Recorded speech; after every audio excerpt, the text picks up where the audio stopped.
The Galaxy S23 Ultra would support Qualcomm's large 3D Sonic Max in-display fingerprint sensor, but cost-cutting measures may have put paid to that.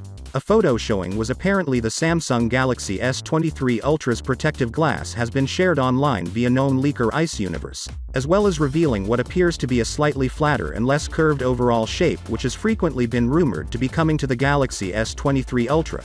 The tipster also pointed out the size of the area for the in-display ultrasonic fingerprint sensor, and it seems to be the same size as the one for the Galaxy S22 Ultra.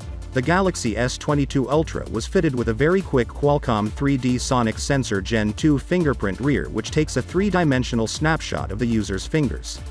So a couple of days ago, Qualcomm unveiled the Snapdragon 8 Gen 2, which is a massive upgrade over last year's chipset with improvements in performance, efficiency and AI, as well as bringing new features on board.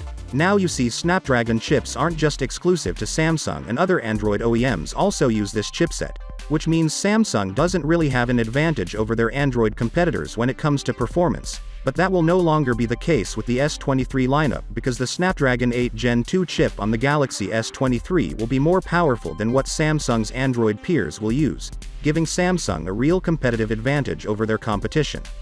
Ice Universe says that the special edition of the Snapdragon 8 Gen 2, which is going to be exclusive to Samsung, will have a clock speed of 3.36 GHz, which is more than the 3.2 GHz Snapdragon 8 Gen 2 that Qualcomm unveiled a couple of days ago. The GPU clock speed is also higher than by almost 40 MHz.